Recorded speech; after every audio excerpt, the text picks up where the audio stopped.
Welcome to the new Overlords Podcast, where we talk about video games, news, and what's fun. I'm Max, and with me is the vault dweller, the bubbly, happy vault dweller to my nihilistic, depressed ghoul of a personality. It's Sema. Hello there, Sema. I have never thought of you as a ghoul before, but Spot on. Hi, Max. Yeah, ghouls and vault dwellers and brotherhoods of steels, knights of the brotherhood. We're going to be talking a little bit about that this week. We won't get into any spoilers this week, but we'll be talking about quite a bit of that, won't we? But only in one of the good vaults. Yes, there are bad vaults, aren't there? And we can get into that. We're going to talk all about like the lore and story and the games and how they fit into the timeline. That's where we'll be at this week, and I think next week we'll get deeper into playing the games and how they work, and we'll introduce what we've seen on like the trailer setup for the TV show, even though we both watched some of it. And next week maybe we'll reserve a little bit of time at the end even to get into a little spoiler talk and wrap up on the TV series, because it's good. But first we'll talk about the news. Good news, everyone. First up in the news, this popped up, I think yesterday is when this popped up. And you said they didn't notify you in email. They didn't notify me in email either. This just came up on their website or whatever. Oh. Blizzard has opened up signups for the War Within World Soul Saga next version of World of Warcraft beta. So you can sign up for the beta. So go to worldofwarcraft.blizzard.com. I'm sure there's a way to get to it, or go into our Discord. I've got the link in there somewhere, and sign up for the beta if you're interested in that, because I am. Did you sign up, Sema? I did, but I don't know why I did, because with pre-patch for Kata coming in 2 weeks, there is a lot going on. There's a lot going on. There's a lot going on. I would probably check in on it just to get a sense of it and see it, but wouldn't be a thing I would be investing a lot of time in. I always feel like, though, checking in on a beta to get a sense of it kind of violates the spirit. Like if I go in there, then I'm saying I'm going to help you test systems, and that sounds like a big project. I hit mute. I hit mute so you wouldn't make that sound. Website. Oh, yeah. You're talking to me. Which sound? No, it was the Blizzard sound. It's a YouTube video, but if you play it within their player, even though you've muted YouTube, it has a problem with it. No, I've gotten over that. If I get into a beta, people just logging into the beta and there being volume helps them also. If you can test, like maybe you'll even see something that you can report as a bug, and I'll do that. I'll hold up my end of the bargain if I see things that are a problem. But even just a little bit of traffic of people downloading and installing and launching it and getting into the starting zone, that's all useful for them too. So, but yeah, so new zones. So see, I wouldn't mind just seeing, has the artwork changed at all? What are these delves? How do they feel? I mean, I give them a lot of credit for beautiful art. I mean, those screenshots we were looking at earlier of New World, also beautiful, but this has just been around forever. And I mean, it's grown into this. Yes. Whatever the Snowflake engine New World has. Right. I mean, they've upgraded their engine over time. Oh yeah, but for sure. Incrementally, not revolutionary. They're not running Unreal 5. So within the constraints of where they started, for them to go this far and still be able to put together things that look new and different and and this way of portraying characters, I much prefer to the let's make them as realistic as possible. Yeah. When they're stylized, they're much more. And then when they do goofy dance moves and get caught in the middle, it's just, oh yeah, that's a goofy dance move. Yeah, they're cartoons then. Like there, the girl was flexing there at the end. It's already a cartoon. That's fine if they look like a wacky cartoon person. When you're trying to be like realistic and a meta-human, and then you look weird and cartoony, it takes you out of it. Yes. Yeah, that's a good point. Also in the news, and we're only going to be talking about positive news for Star Wars Outlaws. Oh, wait, before we leave WoW, I miss Oh, this. yeah. Jay Malman says that there's an arachnophobia setting now for WoW in Oh, the- really? Is this really that much of a problem? I That don't every know. game has to have. I don't know. But if it's like something easy to do and you get to say one more thing I check off my accessibility, then why not? I guess. I mean, because like Fallout, if you like shoot a zombie in the head, its head explodes and splashes blood on the walls. But I don't want to see any spiders. So it's not like, I mean, a ton of these games, it's like blood and guts and shooting and murder. Spoken like someone who does not have arachnophobia. I guess. But what? More people have arachnophobia than, an aversion to exploding guts? I don't think it's the same thing. It's more Maybe like not. colorblindness. Maybe. Like yeah, I mean you could, yeah. And if you have an aversion to that, then you just don't play Fallout. Right. Whereas a spider is just one aspect of any game, unless it's a spider game, I guess. Right. I guess. Like, I think you can turn on. They turn into crabs. That's also kind of ew. Crabs are kind of like the spiders of the sea. Yes, and they walk sideways. That should give you nightmares. Is it a crab with a knife? Give a crab a knife, because then it's even more terrifying than a spider. There is a crab with a knife, and wow. I know. It's awesome. Yes. Sorry. A couple games like Grounded and Smallland. You then are a very small person in the big garden world, and the insects are part of the environment. That is the environment. There's arachnophobia modes of that, which, again, in my mind, I think defeats the purpose. But I think it's like a fashion thing, right? Like if polka dots become popular and a bunch of people have polka dot dresses now on their lines, it doesn't mean everybody needs polka dots. I don't know. It's just a thing they do. Yeah. And then a few people benefit, I guess. People who seems it just seemed like a really interesting point of interest to me. Like arachnophobia is the phobia that's called out in like all of gaming. I mean, I get accessibility and like colorblindness and I think it's, but I think arachnophobia just because it's so easy. I mean, what about claustrophobia? What about right? But how do you thalassophobia? Right, and those are things are not easy, is what I'm saying. So, like, how do you make a game not be claustrophobic if you don't even understand how a 2D thing could be claustrophobic? Maybe. Triskaidekaphobia, right? Fear of the number 13. Luposlipophobia, fear of being chased around the kitchen island by wolves while wearing socks. All right. Some of these phobias are just reasonable. Luposlipophobia is if I'm got socks on and can't get away from those wolves. Welp. That's what I would say. Okay, Star Wars Outlaws. Looking pretty good to me. Don't know how the rest of the internet feels about it, and I'm not going to check because they're dumb. But I did see this note that caught my eye, which is Sabacc will be featured in Star Wars Outlaws, and you'll be able to play Sabacc, apparently. I don't know why somehow Sabacc has returned. That's what you went with, Dustin.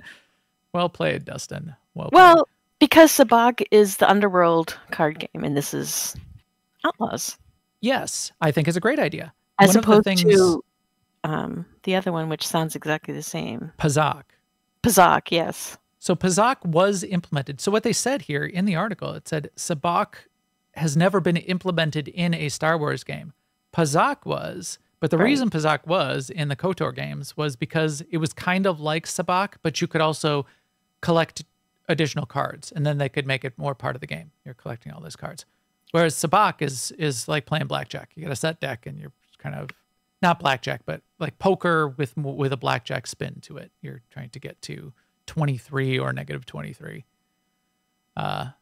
So it's interesting. I didn't realize that it supposedly, according to this article, it had never been implemented in a video game, in a major Star Wars video game, directly adapting it yet. I didn't realize that either, because all the people asking for Sabacc, I thought the reason they wanted it is because it was in KOTOR, and they didn't understand why it couldn't also be in SOTOR. Yeah, no, only Pazak was in KOTOR, and then there were other.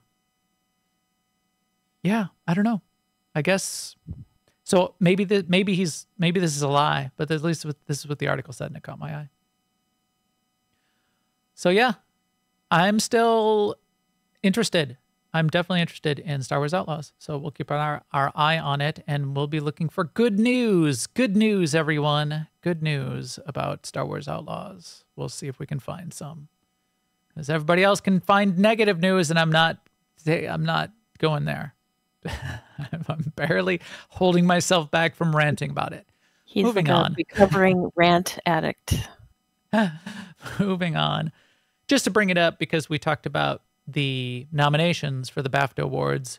The winners were finally announced of the BAFTA Awards. Didn't see this live BAFTA Awards presentation. I don't know when it was. So this came out at a few days ago, earlier this week. No surprises, though, so I don't even think we need to go through them. It was all of what you expect, like Artistic Achievement, Alan Wake, Best Game, Baldur's Gate, Music and Narrative, Baldur's Gate, Game Design, Dave the Diver, Multiplayer, Super Mario Brothers Wonder. It's like everything you would sort of expect. Technical Achievement, Zelda Tears of the Kingdom. Yeah, makes sense. The other one Evolving game, Cyberpunk.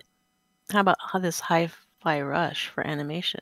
Yeah, Hi-Fi Rush. It's well Was that liked. Was that in the other awards? It was definitely in the nominations, and has been rated very highly in a bunch of press. Gotcha. So not a surprise there. Hi-Fi Rush is called out as a great game of the year. And then this one, we were talking about a little bit of the pre-show. I just really like the game engine in New World. I've talked about it before. They have a springtime event going on, and they go all in on their events. And they have just spread pastel rainbows all over the landscape, and the armor and the decos you can get for your housing plots. They go all in with this stuff, and I think it looks really cool, especially live when you go into the game and you're playing. It looks really, really cool.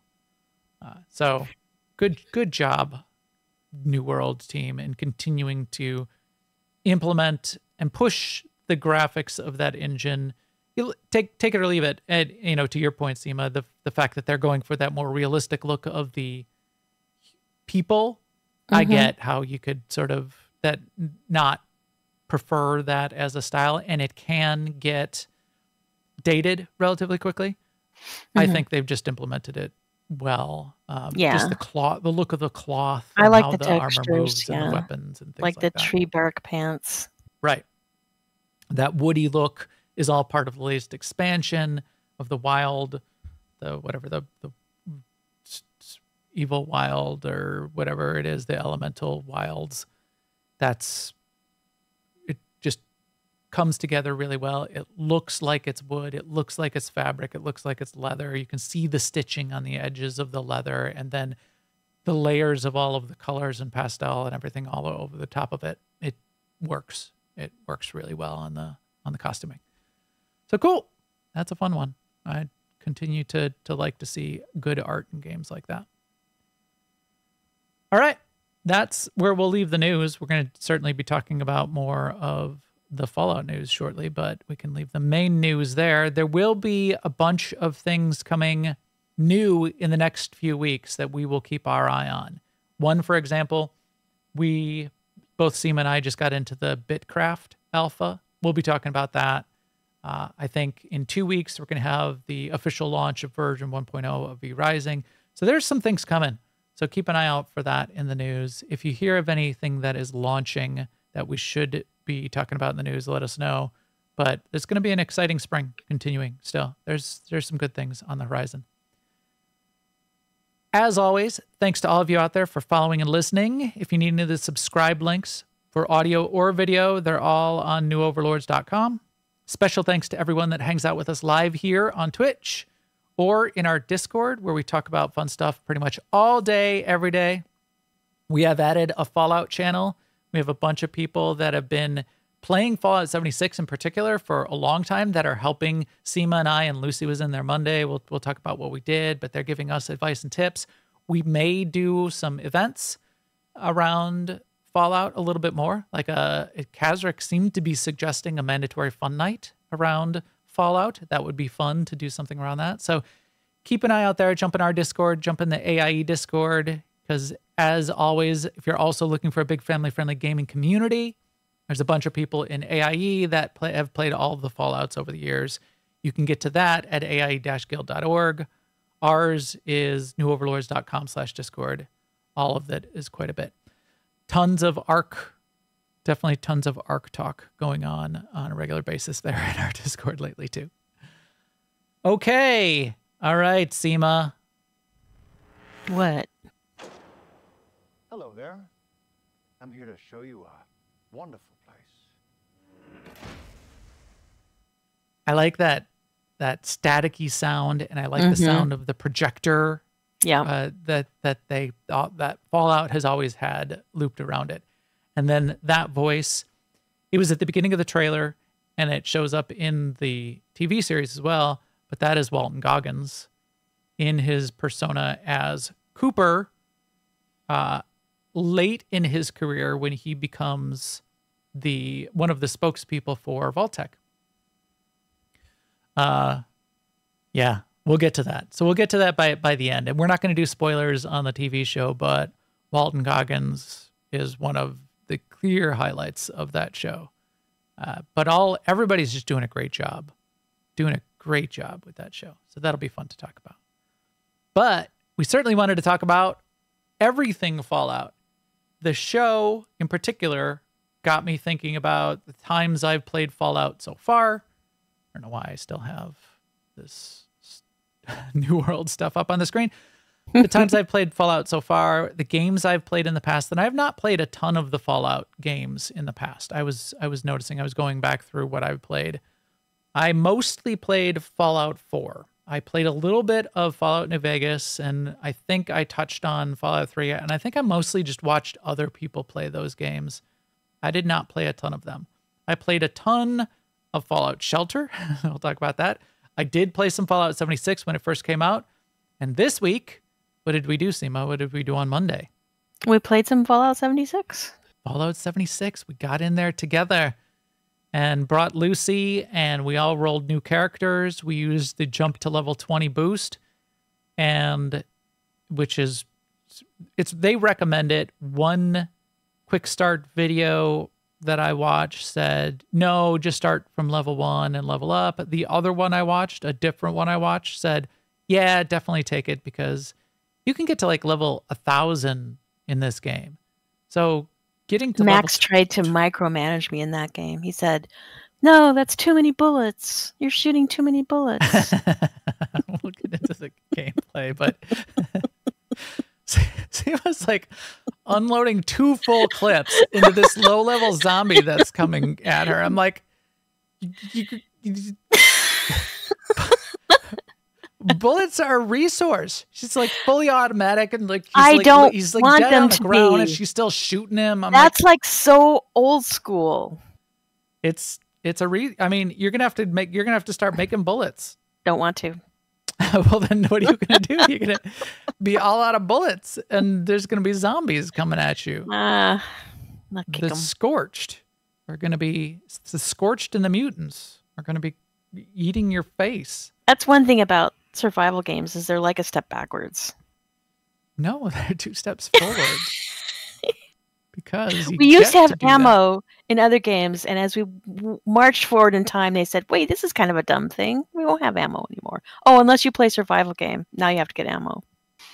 There's a little there's a bunch of Easter eggs in the TV show, but one of the Easter eggs in the TV show I noticed is at one point, and I think this was in a couple of the Fallout games, somebody shoots someone else and they basically use like garbage as the ammo load.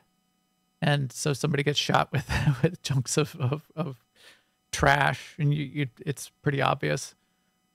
So I haven't seen that in Fallout 76 where you can just like pack trash into the end of a shotgun and use that as your shrapnel. But maybe you could start doing that. No, I don't know. I get what you're saying about ammo. We're past the age of ammo in some games, but those are in the games where the point is the shooting, and in Fallout, the point is not necessarily the shooting. In fact, you might not want to shoot. And in some situations, you can like talk your way out of things. You can hide and sneak. So having unlimited bullets and just shooting everything. Can you talk your way out of it? Scorch, feral mutants? No, you can't talk your way out of. Hey. Let's back it up here. I know you want to eat my brains, but but they're lacking. Let's get into this.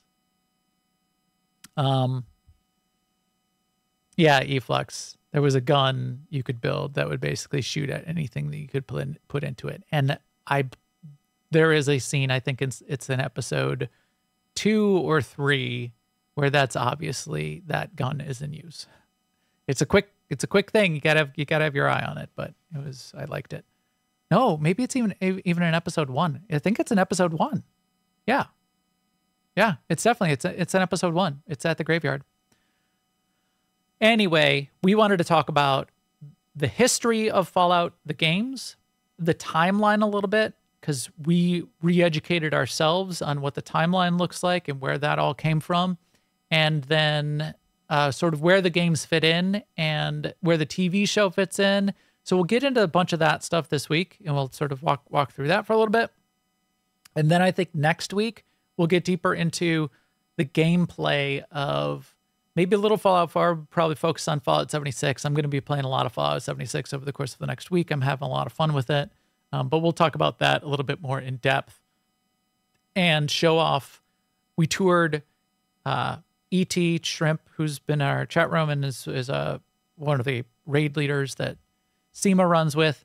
He had a really good camp. So it's called camps. This is where you build your housing environment in Fallout. We got to tour his camp. I've got video of that. We'll probably get into that more next week, how the building works, how the crafting works, and all that stuff. But we'll introduce it this week. But yeah, let's go into the timeline. So the Fallout universe is a alternate history, divergent universe from ours. And the start of the divergence is around slightly post-World War II. Where it starts, the main divergence from our history is around the end of the 50s, early 60s, and then a lot in the mid 60s. And what the deal was everything in World War II happened. The 2 bombs were dropped on to end the World War II. And instead of locking down and getting deep into Cold War and becoming afraid of nuclear power and energy as a tool for society, it's embraced, and that becomes sort of a golden age of atomic power, fusion, robotics, AI. And because at that point, moving forward from about that 50s, because it's such a golden age, the aesthetic, that retro future aesthetic of the 50s. So if you look back at like the 1950s, early 1960s sci-fi magazines, that aesthetic is what continues on into what you would kind of think of even as present day, all the way up to the 2077. And we'll get to what happens in 2077 shortly. But yeah, so the reason everything looks like it does in Fallout, even though most of the Fallout games happen in the future, even in our real life future, the reason it all looks like that retro 50s is not because the apocalypse happened in the 50s. It didn't. It happened in 2077. But this golden age of everything, like the tech and everything evolving from robots the 50s. and AI and yeah. Yeah. So I think that is an interesting spin to have that divergent history. And to the point of here's why this aesthetic might stick around from a societal perspective, because you're sort of wallowing in this golden age of this is where we're at, and this is why it's really cool. So I think that's a cool spin on it. So that all was sort of going on in the lore, and then within the history, then that's also diverging from like the 60s and 70s. What was also happening along that time was, because we've got this explosion in society and consumption of, sort of like a golden age of everything, overconsumption drives a bunch of the resources of the planet into decline, we're sort of over farming the planet, which causes then geopolitical issues to happen, for one, between all the different countries. And for two, I didn't get into exactly why. It was mostly generated sort of by like the anti-communism, McCarthyism kind of feelings of the time of the 50s and 60s. The United States reorged itself, instead of being 50 states, into 13 commonwealths. So it like redrew the map of all the states into 13 commonwealths, and those commonwealths then are part of sort of like the intra-political aspects of how the United States works. But the United States then getting into basically geopolitical conflict with the rest of the world, and China and Russia, sets the stage for what's going to come with the Third Great War, which will be in the 70s. Also set up during that time, and this is about 2054 is when the date is in the timeline for this. 2054 is when they decide, a couple entities, mostly these U.S. entities decide, hey, we see things are a little bit of a mess. We think this idea of nuclear war is potentially on the horizon. What if we build these vaults? What if we build these fallout shelters? What if we build this opportunity to retain and keep society safe if anything does happen to go wrong? So that's what they did. Vault Tech, Robco, which is another one of the big corporations, which helped sort of build all the vaults. They decide they're going to build 122 of these vaults all across the Commonwealth, about 1,000 citizens each. And ostensibly, the idea is they're just supposed to be this opportunity to save society, keep there's 122,000 of the citizens safe in the event of nuclear war, so that as things calm down and settle down, the best of the best, brightest minds can come out and fix things and save the world afterwards. But that's not really the direction that all of the nefarious machinations of the Vault creators took things, is it, Sema? What? The vaults aren't all good. Nope, they aren't. So no, in fact, I think we're going to find out. Like, I haven't watched the whole show, and it's not like this show is the only canon and everything, but I think there's a lot to find out about the motivations behind it that were nothing to do with good things. Right. Basically, a bunch of the vaults are social experiments, or even worse, scientific experiments. And while some of them seem to serve their core purpose, in the TV show has Vault 33, I think it's 33, 34, 35, may even have some problems, but Vault 33 itself seemed to work pretty well and wasn't as nefarious. Whereas you have a game like Fallout 4, and that vault was just a science experiment in cryo freeze. And they took the citizens down into the vault and immediately froze them without their knowledge, without their consent. And it was not a fallout shelter where they'd be able to sort of sustain a self-sustaining fallout shelter. Other vaults had worse experiments going on. Other vaults were designed to never be opened, and just supposedly the society was supposed to continue on and live down there for forever. Other bad things were happening across that vault system. So that's one sort of underlying plot point. The second thing that's going on is, if there's an apocalypse, what's going to happen outside the vaults? What's going to happen on the surface? So that's another thing that figures in a lot into the Fallout world. So that's sort of the setup. And then 2077 is when the bombs drop.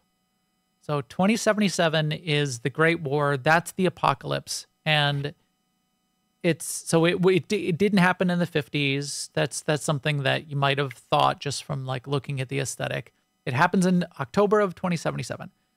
You can see this in the prologue of Fallout 4, and you can see it in the TV show.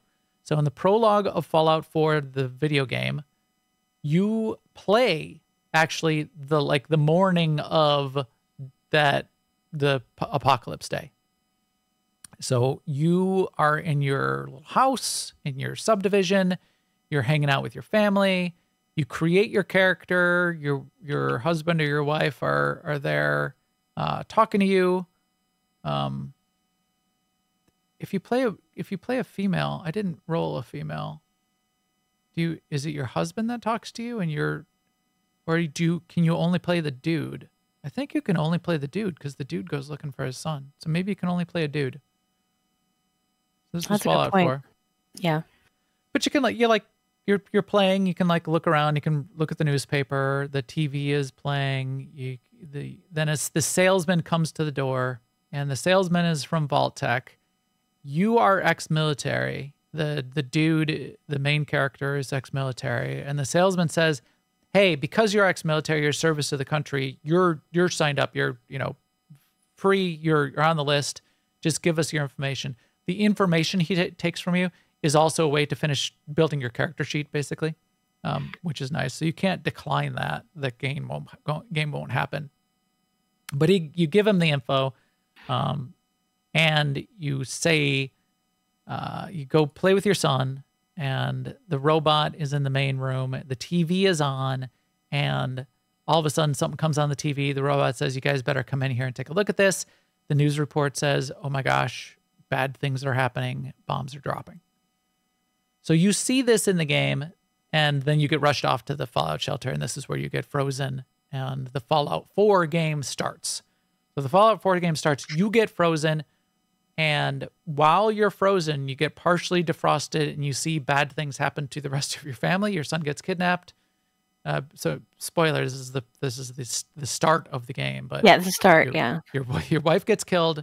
Your son gets kidnapped. You continue to get frozen. You go back into sleep, and you wake up at some indeterminate time, and that's the start of the game. In the TV series, again, the prologue, the start of the TV series, we get another view of that same morning. So if you want sort of that view of what the world is like on that day in 2077, that also happens in the TV series. I'm going to just skip around. So this is what...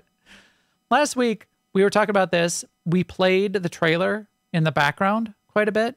I don't know what triggered it, but Amazon put a copyright claim on our entire podcast because we talked about it and had the trailer playing with no sound for like 5 minutes during the podcast last week.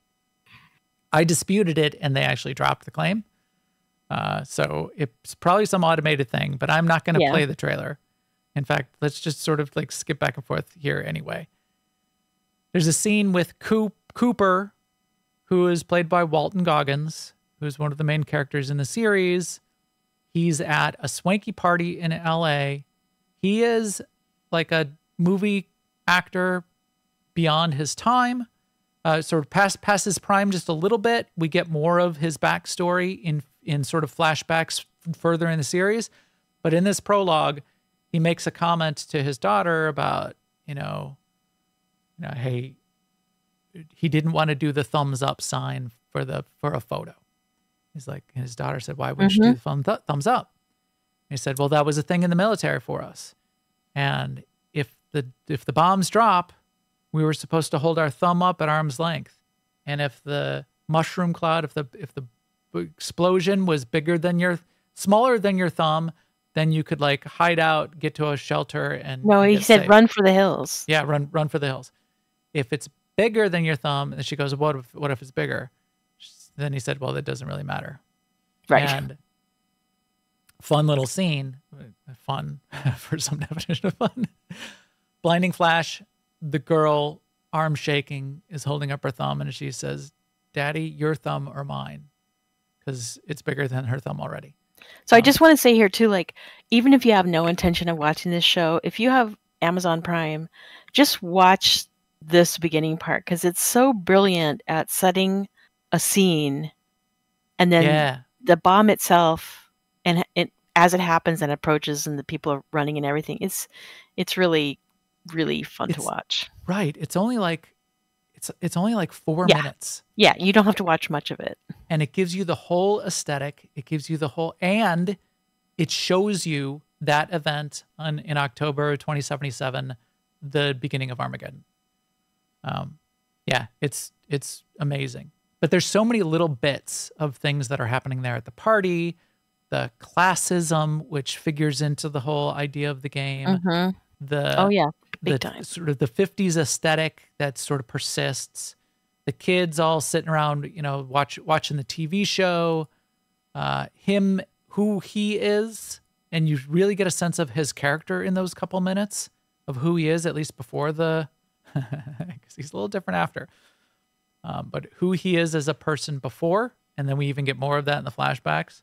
But yeah, it's really done well, and then it shows you that start of the timeline of the fallout. So then the rest of everything is the fallout of that day, the fallout of the bombs, and what that does to the world, and what that does to how Armageddon proceeds. One thing I saw that was really interesting. If you go to the fallout.fandom.com, the wiki for Fallout, their timeline, if you go into their timeline, and I figured out why they did this, but their timeline starts in 7500 BCE. Ubar thrives in the Rub al-Khali region 4,000 years before known human civilizations. In 1066, the Battle of Hastings is fought. In 1215, the Magna Carta is signed. Well, basically, if anything, like if there was a book or a conversation in any of the games that referenced something in history, they put it in the timeline. Because I was wondering, like, why are they telling me? Right. Does this show up? Why are they telling me when the Salem witch trials happened? Is this like part of it? Not really. It must have been like referenced at some point. They have Walden Pond. Henry David Thoreau retires to Walden Pond to think about, In 1845, Henry David Thoreau settles at Walden Pond to develop his transcendentalist philosophy. Okay. Is this important to the timeline? When I'm trying to find the timeline, and there's like pages and pages of things happening in the 1800s, and I'm like trying to find out when the bombs dropped, and I'm scrolling and scrolling and scrolling. That took me out of it for a bit. Anyway, you get more of the things that are referenced in the series, especially as you get into the 1950s and 60s, and there is some divergence that happens because they will talk about when the different vaults were built. Vault 76, for example, was one of the first vaults that was opened. Yeah.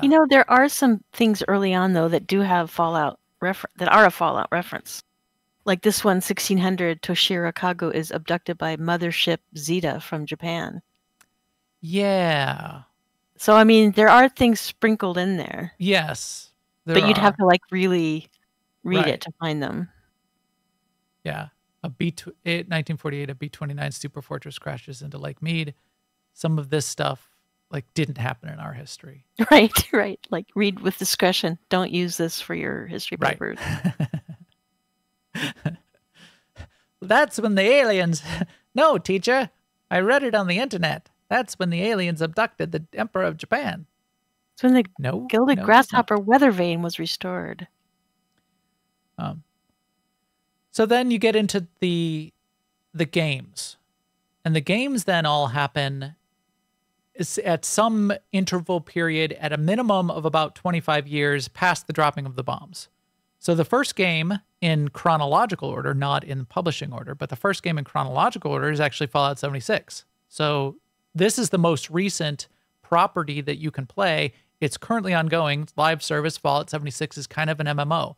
It's a multi-server MMO. The servers are really dynamic, and this is what we've been playing. But you can play and play and play. There's events, there's seasons, there's ongoing events, there's seasonal events. There's a lot of fun stuff. You can build your camp, which is sort of like your housing that you get to place on the map. But anytime you log into a public server, you get dropped into whatever dynamic server gets spun up, and they're not named, they're not persistent. You just get dumped in there. You can join other people's games on their public server, and then you can like meet up, and that's how you can like team up in the public servers. And it's a relatively good system. I think when it started out, there was quite a bit of PvP and ways to get drawn into PvP, even if you really kind of didn't want it. But now you can opt out of PvP completely. There are still ways to get opted into PvP. Like this afternoon, I was doing one of the little events to quote unquote take over a workshop, which is how you get some of the blueprint plans and some extra resources. You're opting into PvP if you take over a workshop, but people aren't into hardcore PvP in Fallout, it doesn't seem. And I took over a workshop and I held it past an NPC wave of enemies, and no players came and messed with me, and I got some blueprints and things like that. You might, but players can come and shoot you, and that's fine. There aren't a lot of penalties for death. It's a cool game. We'll get into the game quite a bit more when we talk about the game stuff, but that's chronologically, Fallout 76 is in 2102, which is about then 25 years after the bombs drop. You enter the world of West Virginia, Appalachia, in that Fallout 2076 era, and you're early in exiting a vault, or much earlier than quite a few of the other vaults, and we'll talk about some of the other games. But you're early in exiting, and when the game initially launched, they barely had any NPCs in the world. And what I found out from the lore is they kind of meant it to be that way, and people felt it was like half-baked, it was underdeveloped, it didn't work. They kind of meant it to be very early. This is just like 25 years after the war, and there shouldn't be many people around. This was apocalyptic. Right. And they wanted the game world to be sort of like be created by the players, for people to build their camps, to build things up from there. They had an update then. So the game was actually published in 2018. They had an update a couple years after where they added a bunch of NPCs and NPC content and quest chains and filled out the world, and it works a lot better. It definitely works a lot better. Because they're the dynamic servers, and it's not very persistent, and you can only have like 20, 30 people in the world at a time on these sharded servers. You were never going to get into a situation where it felt very populated at all. It wasn't fun to be in just like a complete wasteland of nothing. Now it feels good, and there's a bunch of NPCs you can go and talk to, and a bunch of quest lines and expansion content that's now just part of the base game. It's in a really good place, and everybody who is playing it lately and even reviewing it lately agrees that Fallout 76 is in a pretty good place. So we're having fun with it. Forster in the chat room says, one thing that Bethesda does well is that they don't give up on games. And that's true. And that's something I'm really looking forward to for Starfield. I really like Starfield. I think it was in a really good place when it launched, and I can't wait to see what they're going to do with it. So yeah, Fallout 76, that's first in the chronology. What was your impression of just like the setting and story of Fallout 76 so far, Sema? Well, I mean, it's a zombie game from my perspective so far, so that's not too interesting to me. Yeah. I do like the look, though. And I don't like well, we already know this about me, right? I'm not a big fan of you can't do anything with your mouse, right? Every time you do something with your mouse, Yeah. you shoot something. Um, So I kept walking up to things and shooting them. right. Oh, look, I'm like I'm going to pick clicking up on this thing off things. this bookshelf. Yeah. She shoots it. Oh, no, I have to use letter E. That's not With your arbitrary or limited anything. ammo, you kept shooting everything. Oh, here's Max. I never Let me see. ran out of Can I ammo. trade with Max? Shoots Max in the face. So I like the look of it, but the actual gameplay is a barrier for me that I Mhm. would have to overcome to start having fun. Yeah. Yeah, it's another one of those that And that's me. I know a lot of people are just this gameplay is perfectly natural to them. So don't take that as a criticism. That's just how it is. right, exactly. It's that kind of WASD movement. Press E to interact. Mouse button shoots your primary weapon, secondary And weapon. I don't mind zooms in, WASD. and I'm just in the habit of using my mouse to click on things because it's a mouse and you click on things with it. How about the feel of the lore? You wake up in the vault.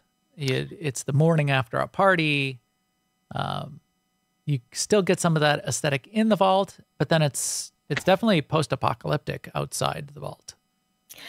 I thought it was a good mix of mysterious and clear, right? Like it's very clear that basically what you're supposed to do is interact with all the things on the way, but you're leaving the vault, but you don't know where the overseer is. You don't know why the overseer left.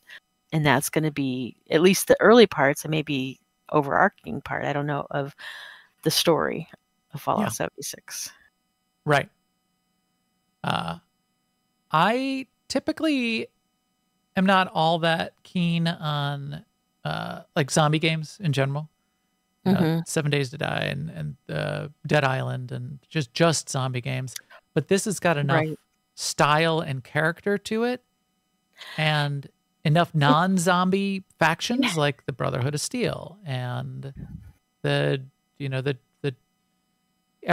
each one of the games has like another sort of faction. There's the Enclave, which is sort of like the remnants of the U.S. government, and they're kind of bad, but but yeah, it's sort of like. common.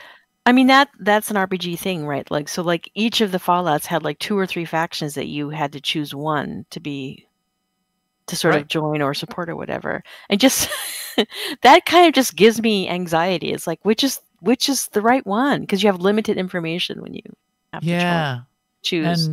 But you brought up games are that way. It's like there isn't a right one. You pick, but I have that anxiety too. You're right. And you said, it's like 7 Days to Die. I literally, when I walked out and I saw there was an early scene where you're like walking down a road and to the left there's this house with a porch all the way around it and the house is in disrepair. I'm like, this looks just like 7 Days to Die. Yeah. It could have been lifted out of there or the other way around. So yeah, it's very similar. But when you go and dig through the rubble, it's all of that 1950s aesthetic. And then when you like meet the people, there's the different factions, and there's a lot of character to the world, even though it's a post-apocalyptic world. So it's. But the other thing, when you're like brand new to a game like this, this is another thing that's probably just me, but if they give me a task to do, I would like to be able to do that task instead of meeting 1, 2, 3, 4, 5, 6 more people along the way that want me to do something else. It's sort of like that branching is a basic part of games, but at least in the beginning when I'm still figuring out things, just give me one thing to do and let me go do it. In Fallout 76 in particular, we got ourselves into a situation where we're coming in a bit late and there's extra content. Yes. So when we went to the Wayfarer Inn, Wayfarer. That is actually expansion content. Yes. So we should have stuck if you wanted to sort of like. But we don't know that. Path, right. Well, yeah. That's we did. The thing we didn't. If we had just done the Overseer path it would have been simplified, a little bit more linear. You would have been sort of a little better introduction to the game, I think, as opposed to getting distracted by, well, am I supposed to go do this Wayfair in thing? Am I supposed to? And then there's still a bunch more there's all the side stuff that you run across, because you'll like walk through a farm and it'll say, hey, there's zombies in the basement. Maybe you want to clear those out. I'm like, am I supposed to clear those out? Do I care about clearing those? Right. Can I just go around them? The overseer told me there's important things going on. Right. But here's so that is an interesting point. And it's always like a balancing act when you come out with a game like this, because a lot of people who are starting Fallout 76 are familiar already with things like the Pip-Boy and right, the little from blue all man of the previous games, and how all the stats work, and how perks and work, how the interface works, and and it is a learning experience. So they have to limit. They can't like write an encyclopedia for that. So it's a balancing act. There were 2 trailers for Fallout 76, and I went back and I've got both of them queued up. They're really good trailers, and the music is a really good part of it. So this is set in West Virginia. The official trailer, the official gameplay trailer, is Country Road. A cover of Country Road is what. In fact, I will turn the music on for a second. I'll just for a second. Live dangerously. Where is it? A vault, but it was built almost heaven, West Virginia, Blue Ridge Mountain. So you get that feel of it's the West Virginia. You're set in West Virginia. You get that country road. It works really well in the trailer. There was another trailer though, and this trailer was done with live action. And this one was to highlight let's all play together. And the juxtaposition, and they do this all through the TV series too, of like that happy, upbeat music with the apocalypse going on in the background. Yeah. And like death and murder. Right. This is, wouldn't it be nice if we were older? But because to be together, we're all going to play this game together. That's the whole idea of Fallout 76. But it is an awesome juxtaposition.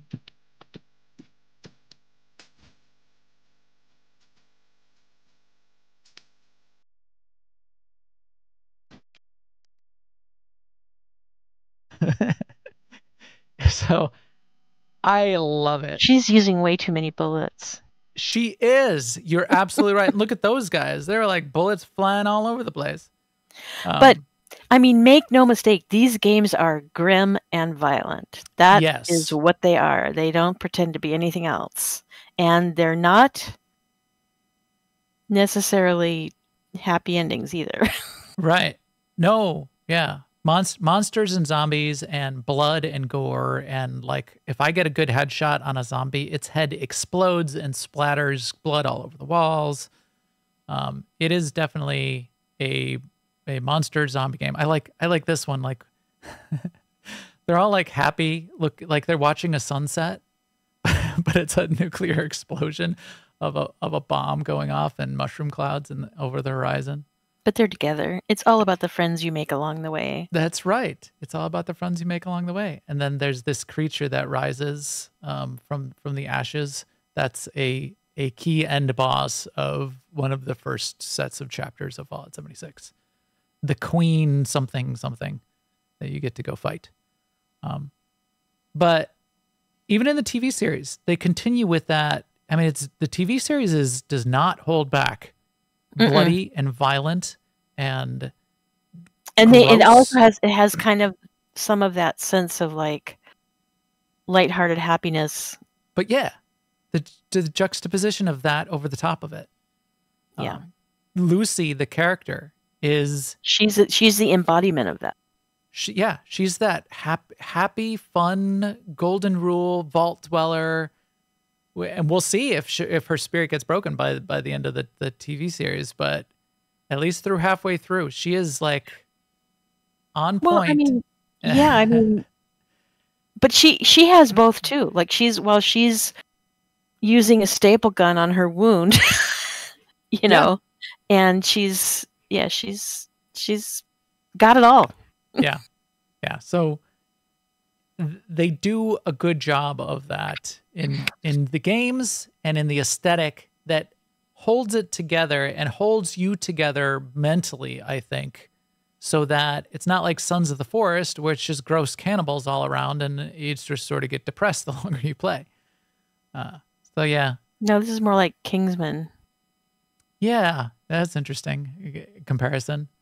Kingsman, where he's in the scene where he's in the church and he basically has to murder 30 relatively innocent people that got mind controlled and are all trying to murder him. But be happy upbeat music is playing and did not fool me. But yeah, and also I think there's a timing that's somehow going on right now that's good for this with the 50s, the mid-century aesthetic, like maybe sort of because Barbie was so well received, and the Barbie is very pink, I know, but it's the same, like when she's in Barbie Land, it's the same style of architecture or similar. It's weird how poignant a lot of the social commentary is. They're they're perennial concepts, but right. A world in political conflict, the depletion of resources, all of those kinds of themes, being able to play with those ideas. Yes.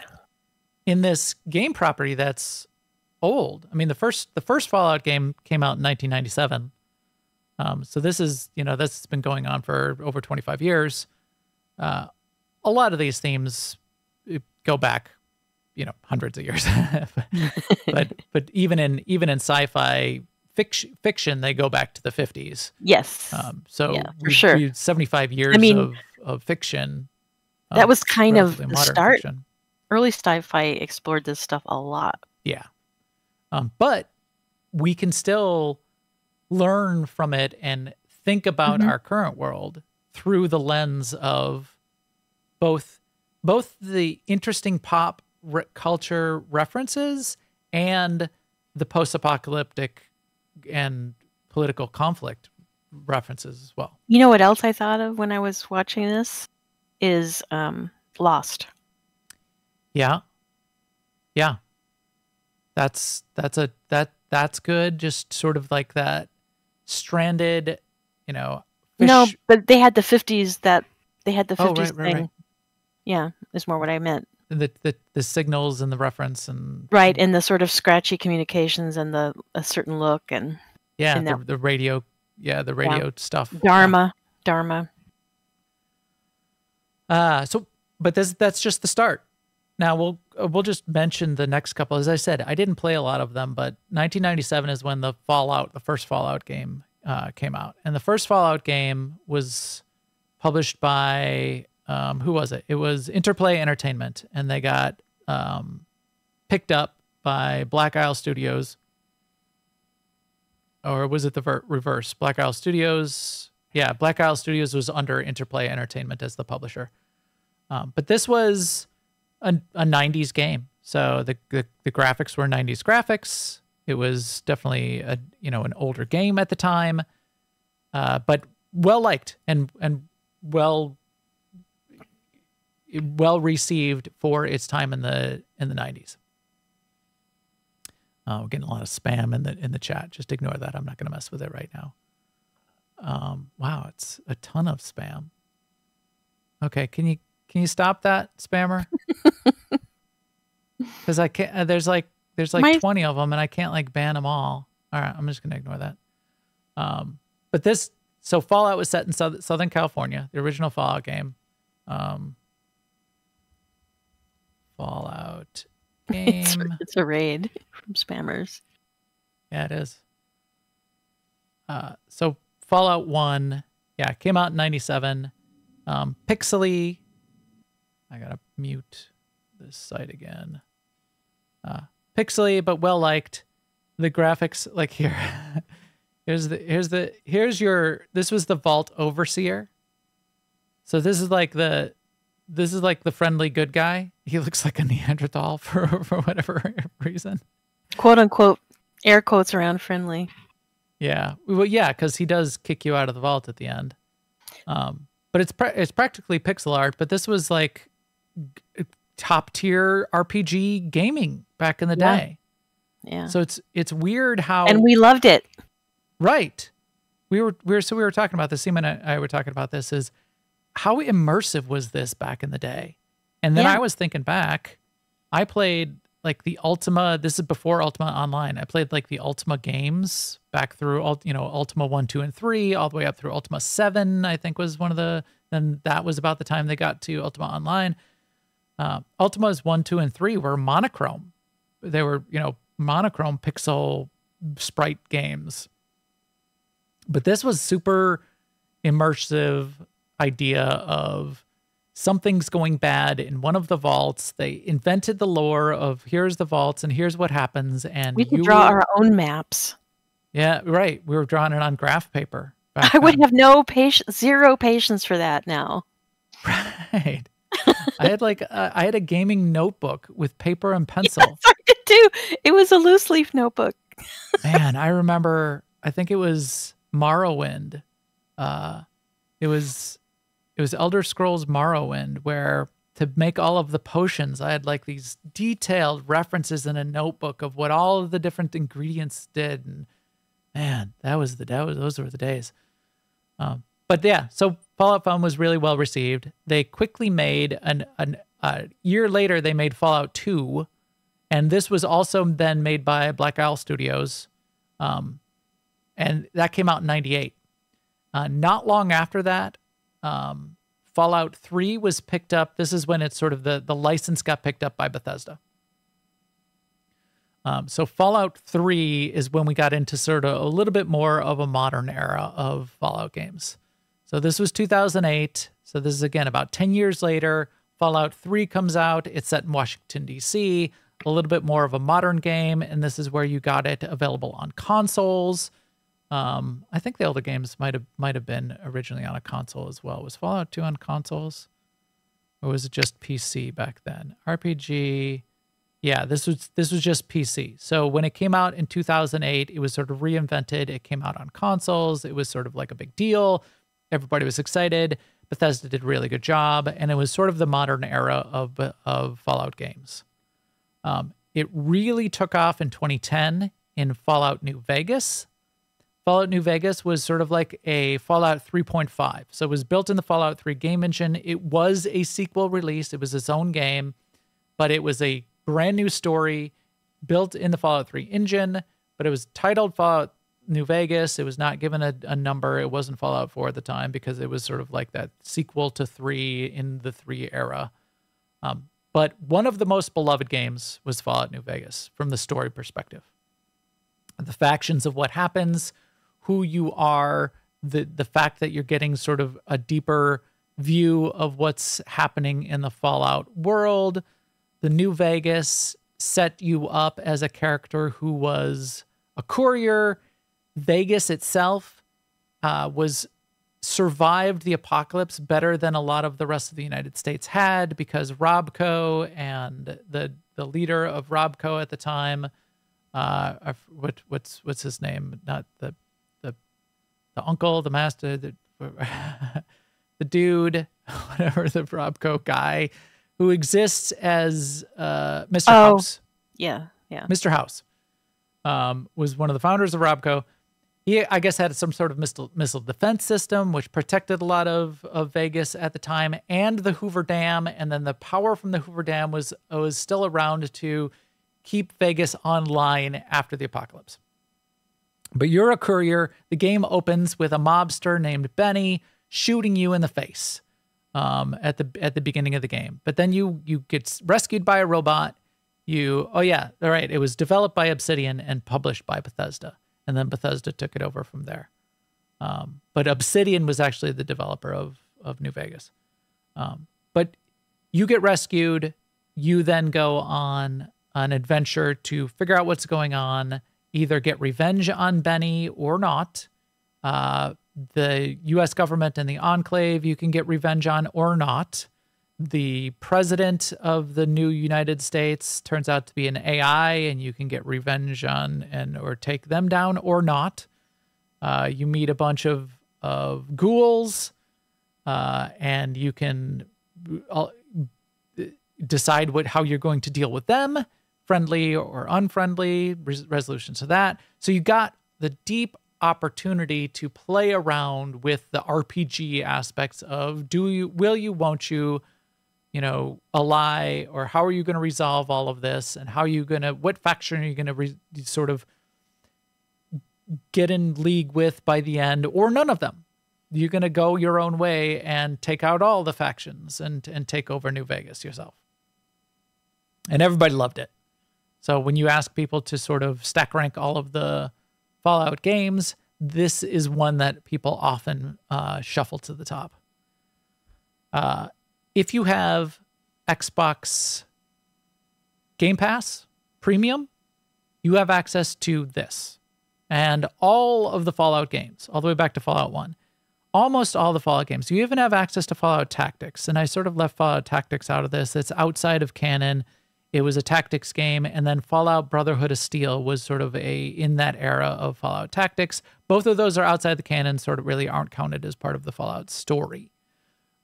Brotherhood of Steel is not around and not in Game Pass. But Tactics is, and Fallouts 1, 2, 3, 4, New Vegas, and 76 are all available for free on Game Pass right now, which is pretty cool. I guess, Microsoft owns Bethesda. Might as well put them all out there. Some of the Fallout games are also available right now on Amazon Cloud Gaming. Their cloud gaming service is called Luna. And I guess temporarily they are free in Luna Cloud Gaming. 76 is, and I think Fallout 4 might be as well. But a couple of those games are free there too, which I thought was weird. But obviously Microsoft and Bethesda are working with Amazon and the series, so there might be the opportunity for collaboration as far as that goes. But then that brings us to the game that I got into Fallout more deeply on and explored in detail and in depth, and it is still a relatively modern Fallout game, I feel like, with that you could go and play and feels like a modern game, which is Fallout 4. And it came out in 2015, but it still feels like a modern RPG. I installed New Vegas again, and I tried to get into it, and it does not feel like a modern RPG, a modern game. I couldn't get it to run full screen windowed. I guess there's a mod that'll do that. The graphics are definitely 2 generations ago. It does not feel modern compared to Fallout 4, which if you install Fallout 4, it feels like a modern RPG. You can play it and get the full gaming experience, and it holds up from my perspective.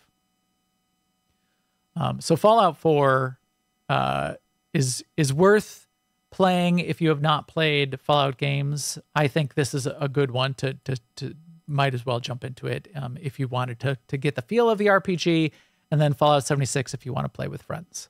That's what I think. Forrester just says if you have Prime, you can claim Fallout 76 for free through Twitch. Interesting. Yeah, it is interesting. Makes perfect sense. Didn't even think to look at that. But yeah. So I think I own Fallout 76 through,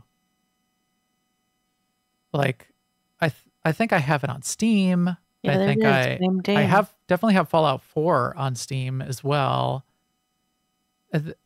Oh, you can get Tactics, 76 Tactics for free also through Prime.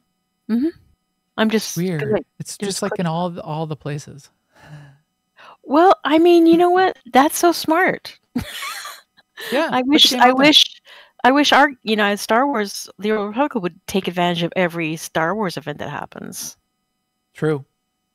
Put it out there. Get connected. Yeah. Get the tie-in content a little more than just like a couple decos in the deco shop. I mean, Fortnite gets more Star Wars content than Star Wars: The Old Republic ever does. Yeah. Anyway, But we're not before I bitter. rant about that. Yeah. Fallout 4 is where they also refined a lot of the systems that then show up, the game systems, and we'll talk about that more next week, but the game systems that show up more in Fallout 76, which is your stat system, which is your special, SPECIAL, which are your stats, and that stands for like strength, perception, endurance, you see charisma, intelligence, agility, and luck. There, I got them. Got him. And then also your perks, which I think is a really interesting system. That's how you build your character, is by in each of those stats, then you have a budget for picking perks within that stat, which support that stat. And that's how you make your build. And then you use weapons, which work with those perks. I'm trying to figure out the build that I want to do in Fallout 76 right now. And I've got like extra agility because that works with the pistols, which I like, which aren't the meta. That's not the optimal game system in Fallout 76. You're supposed to have like fully automatic commando build. That's where you're going to get the most damage. But I like the pistols, and I like pistols because of Walt Goggins in the TV series in particular. And right now, you don't have to have the meta in a game like this, right? Or not that you have to have the meta in any game, right? And we talked to a couple players of Fallout 76, like Shrimp, who was played for a while and done all the end game content with a gunslinger pistol build, and it works. So I'm happy to do that. I'm much more comfortable with that kind of gameplay where it's make every shot count and fewer bullets flying around. Sema's just gonna unleash bullet hail on all of her enemies, and then there's melee builds, which are really strong. I'm scared of the undead dudes. But you can run out of bullets. Another thing that was really good in Fallout 4 was the companion system. You get a companion who will go on the adventure with you. And we talked about the last couple of weeks about how we like companion systems in games. There are good companions, and you get like your companion will provide cover fire and help you out. One of the key companions that was always loved in Fallout 4 is the dog.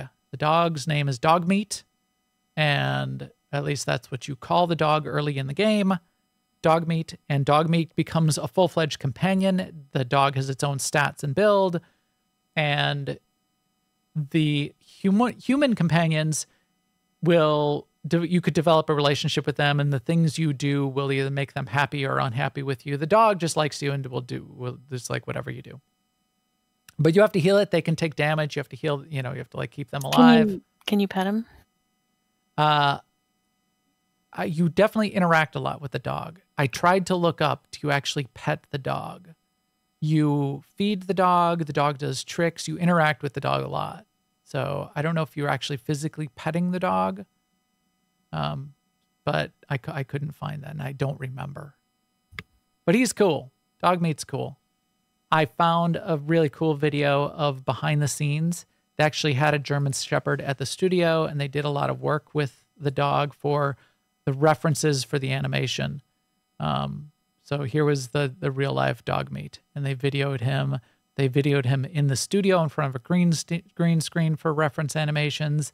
They took him out on walks and played with him quite a bit, and you can definitely see the reference animations implemented in the game from what they were doing with the dog live. So look up that video. Fallout 4 behind the scenes with Dogmeat is just a little, right. It's only a 2-minute video. They captured the dog killing somebody, and yeah, well, it's got to break some eggs if you want to make an omelet, Sema. So yes. Yeah. But it looks like a really good dog, and they played with the dog quite a bit. Good boy, yeah. And they like recorded the dog sounds and the dog, like the whining of the dog, and it's like going into a room where it's a little bit afraid and that kind of thing. It looks really, really good. So yeah, so that leads you through chronologically. We talked about 2077 was when the bombs dropped. Fallout 76 is set 25 years later. And then 60 years later, after Fallout 76, is when the first Fallout game happens, and that's 2161. So this is 2077 that bombs drop. 2161 is when the first Fallout game happens chronologically in game time, game years. And then a whole bunch of years after that, another 80 years after that, Fallout 2 in game time. So 2241. And then 2277, so this is 200 years after, is Fallout 3 happens. 2281 is Fallout New Vegas. 2287, just a few years after Fallout New Vegas, is Fallout 4. 2296. So here we are, more than 225 years after the bombs drop is when the Fallout TV series happens. So that's a long time. Mm-hmm. So that's the setup, and that gets us through the timeline for the TV series. The TV series then shows us each of the games introduces a little bit more of a couple of the vaults, some things that happen in some of the vaults. You visit some, you usually originate in one. Vault 33 is where the TV series originates. That vault has been operating well then for 200 plus years. And multiple generations of people have grown up and lived in that vault. And we're going to hear more of the story of exactly what happened, because one of the, like, Lucy's mom is not around and we don't know why. And I think we're going to learn that as the TV series goes on. But Lucy is one of the vault dwellers in that Vault 33 that we meet, and we get to experience. I think we know where What's her that? mom is. I think we know where her mom is. Do we? Well, I watched half of episode 1 and I think I know. All right. We'll see. We'll see. I think we will. But we meet Lucy. So how can I show any of this for the stream without... I'll go to the trailer, but try to just stick with just pictures, so we're not getting... so Fallout TV trailer. Fallout TV... They call it a TV show everywhere, but it's not TV, is it? But I don't quite... So wait, so Fallout 70... No, the TV show start. Okay, never mind. Go ahead. I get the timeline mixed up over and over again. So in the intro trailer, you get a lot of shots and you get to sort of see Lucy. She's the vault dweller, and she has to leave the vault for reasons. She's fun, bubbly. Lucy McLean is the She actor.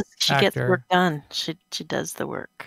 She definitely knows what she's doing. She's an effective human. Again, a lot of the vaults were designed around taking people with high stats.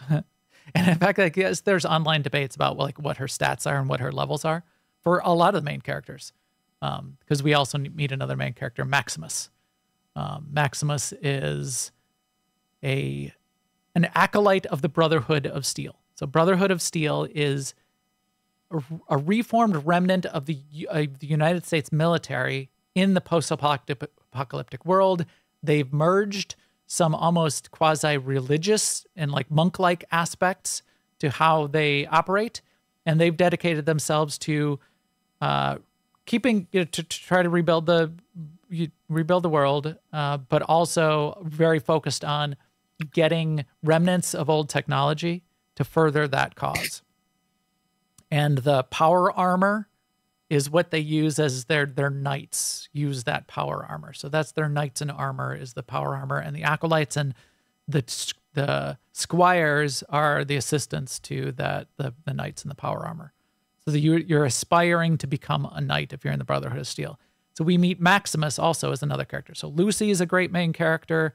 Maximus is another main character played by Aaron Moten.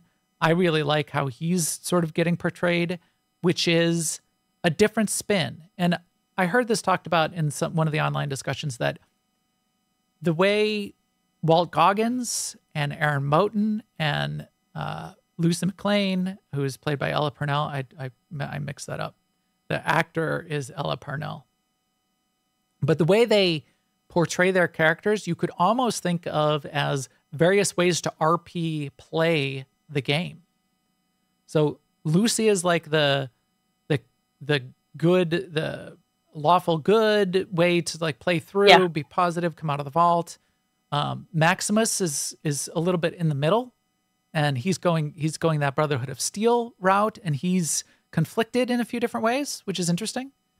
And then by the end of the first episode and in the trailer, you see some shots of Walt Goggins' character, who's just called for the longest time, I think for most of the series, most of the TV series is just called the Ghoul. And he's dressed as a gunslinger. He's got the duster and the cowboy hat and the pistols. He's got no nose because he's a ghoul. The ghouls are radiated humans that have been transformed. Most ghouls can't even maintain their humanity, and they go feral, and they become basically then the zombies. But some ghouls have been able to maintain through various mechanisms, maintain their humanity, and Walt Goggins' character, the ghoul, is one of those. He's got an interesting story arc, and we're going to learn a lot about him throughout the series as well. So we're not going to let's not get into that and spoil it. I mean, it's a little. I've already told people to watch the first 5 minutes.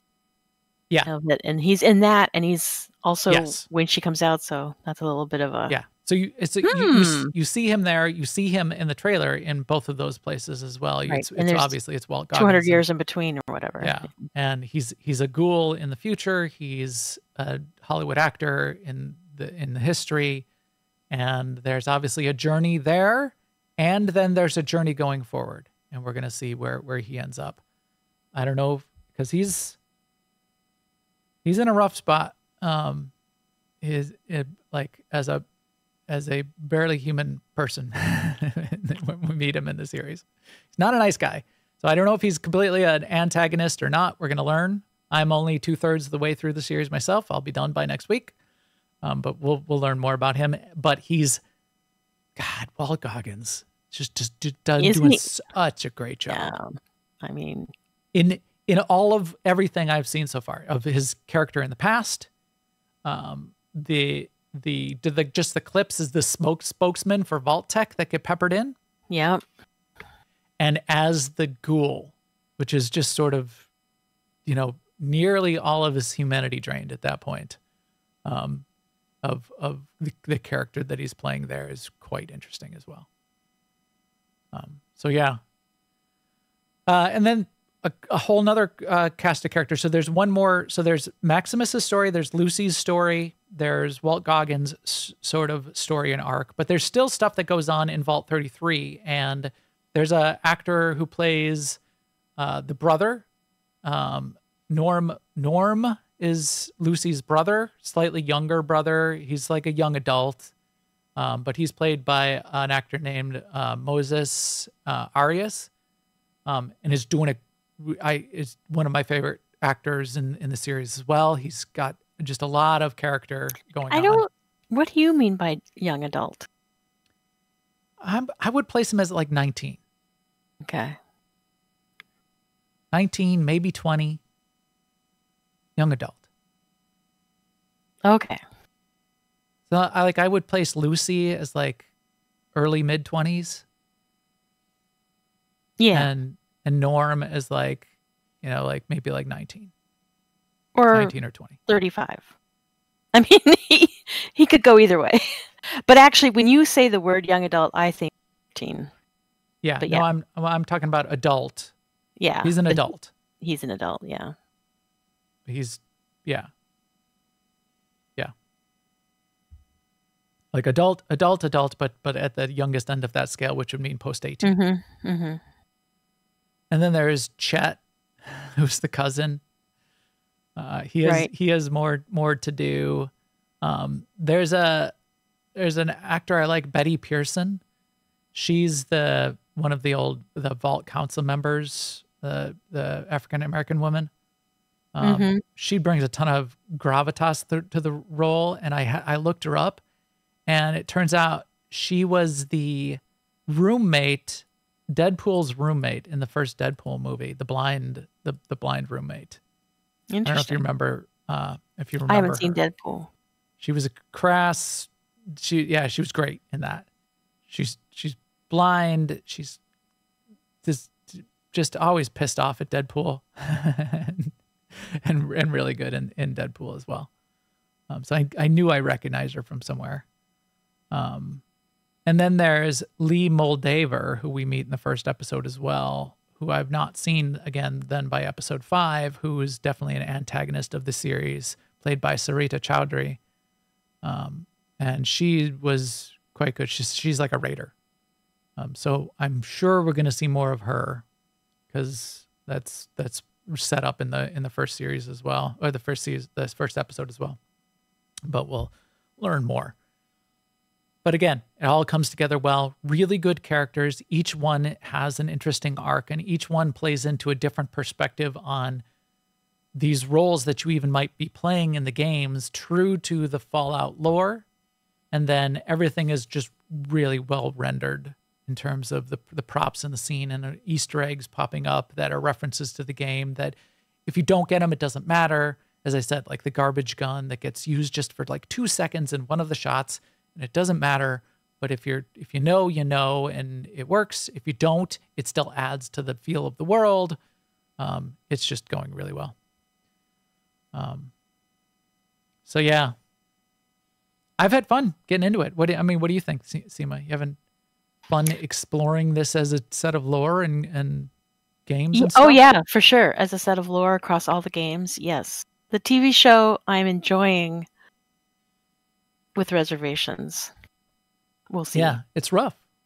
It gets I'm at a point right now where it's super slow for me. Like, she's about to leave the vault and her loving cousin is arguing with her. I'm like, yeah, just get what's on next? the road. Let's Keep going. Get it going. That first episode is long. It's more like a pilot of a series. It's more like a double episode. It clips along and is a little bit better in the future episodes. So yeah, I could see that. But yeah, I'm drawn in. I'm drawn back in, mostly because of the TV series, to get back into the games. And now that I'm getting deeper, there's definitely an education. Even having played all of these games before, there's an education getting back into the games in Fallout 76. And a lot of like videos I've had to watch and learning I've had to do. And am I making the right decisions, or does it even matter? Can I change this later? What do these stats even do? What should I be picking of these different perks at each of the levels? I have no idea what weapons are good, what weapons are not. Right. Should I sell things? Should I scrap things? Should I pick up everything or not pick up everything? Having it for free off of Game Pass has been really great. Then there is a way to pay like an ongoing subscription. ESO has this where you sort of like get ESO Plus. So ESO is free to play. ESO Plus is where you get like the perks, which are sort of like quality of life stuff. There's a nice quality of life deal with the Fallout series for Fallout 76 that you could pay for. There's right now a week free going on, and then like a half price for the first month. I'm probably going to end up doing that because it gives you like unlimited storage of crafting materials and like a little pop-up tent camp on the go that makes just a couple quality of life things that really kind of help out. But yeah, I'm into it. I'm going to be playing a lot over the course of the next week. If you guys have ever played or you want to play, we're probably going to maybe we'll do another Monday night thing. We'll go do some of the open world events. If you've got advice, jump in our Discord into the Fallout channel and let me know what I should be doing. I do like the pistols though. I just like the feel of them, even if they aren't the most powerful builds right now. Even if it's not the bloodied, vampiric, flaming chainsaw build that's supposed to be really good right now. And I only know what half of those words mean in the context of the game. I know what a chainsaw is. But bloodied and vampiric, I think, are attributes of some kind. Like perks or mods of some kind. So What I'm really excited about with the show is the way that it does fit into the canon of Fallout, and the way it's supported by, or at least outwardly from our perspective, supported by Bethesda. Like it's not like a retelling of what the games did. It fits or a in with, reboot or a reboot or like a retcon or anything like that. And so far, it feels like really true to the sensibilities of the games too. Absolutely. Which means to me it respects the game, and so I respect it for that. Yeah. Which can be hard to do with this kind of game because remember, you as a player character, you can change the outcome and the ending of each of the games depending on how you execute it. If they ever make a KOTOR, a Knights of the Old Republic movie, that might be difficult. And they've talked about how that can be difficult because you play as Revan in Knights of the Old Republic. Here, luckily, you're not playing as the same character from the games, but it's in the universe of the games, which I think then provides them a little bit more flexibility. And it's set, obviously, again, another 25 years in the future after any of the games have happened. It would be really hard to make a movie where a Revan movie for that reason. Right. Because you were Revan and you made other decisions, and Revan on screen is going to go do something. You're going to go, no, that's not what you do. And like the opposite is true of I really like how Lotro made a game. Next to a really famous movie and novel series. And the way they did it in that game is you're not one of the main players. You see the action around you. You run into you run into Frodo, you run into the Nazgul. Yeah, but you don't play as Legolas, running around being Legolas. Right, which is another good way of doing it, yeah. So I can see an Old Republic movie where you're aware of Jace Malcolm and Satele Shan, but you're a random Jedi Knight or trooper or whatever. Yeah. Yeah, if they did, Old Republic era, but a different story being told, that would probably be the right way to do it, after KOTOR, maybe. Which is what I want from any of the Star Wars movies, which is why I like Andor so much. It's a other story being told in that universe. It's not Luke. It's not the Skywalkers. Right, it's another story. Because I like the universe. Just tell me a new story. Don't tell, and it doesn't always have to be, oh, look, there's a Solo. Mandalorian started out too. Thing. Yeah, exactly. That's how Mandalorian started. And then Mandalorian got deeper into much more of the canon lore. Yeah. And more of the Clone Wars-y stuff. But yeah. Darth Maul and all that. Okay, well, I think maybe we'll leave it there for this week, and we'll jump back in next week and get deeper into how the games work. Fallout Shelter, how that's working. I reinstalled that on my iPad. I remember I was deep into Fallout Shelter. It's a fun little mobile. It doesn't fit even into the lore, but you basically manage a little vault, and it's like the Tiny Tower style game. But you build your little vault, and you have your little vault dwellers, and you can dress them up, and you can assign them to the different rooms. And I forgot, though, all my tips and tricks for Fallout Shelter, like how you're supposed to arrange the rooms. So when the Death Claws come and invade, if you have your elevator further down, you can have more defenders in front of it. I forgot all of that, so I'm gonna have to remember how to do all that. So we'll talk about that. We'll talk about the Fallout games, and we'll talk about Fallout 76 in particular next week. All right. And with that, that's it for today. All the feed and subscribe links are on newoverlords.com, and the videos on YouTube/newoverlords. As we said, please come chat with us in our Discord at newoverlords.com/Discord. Let's talk about Fallout. Let's talk about Ark. Let's talk about Star Wars. You can find all of that at newoverlords.com/Discord. You can also follow us on all of the social networks and find out when this is going live, when we're broadcasting live, and when it gets published to the feeds. We're probably going to be doing 4 p.m. Central on Wednesdays for the podcast moving forward. We're moving it up an hour. Just tends to work. Keeps me from passing out from lack of food. I'm just starting to get really hungry again, but not like previous weeks. So with all of that, and look forward to more Fallout next week, and we will talk to you soon. Later, everyone.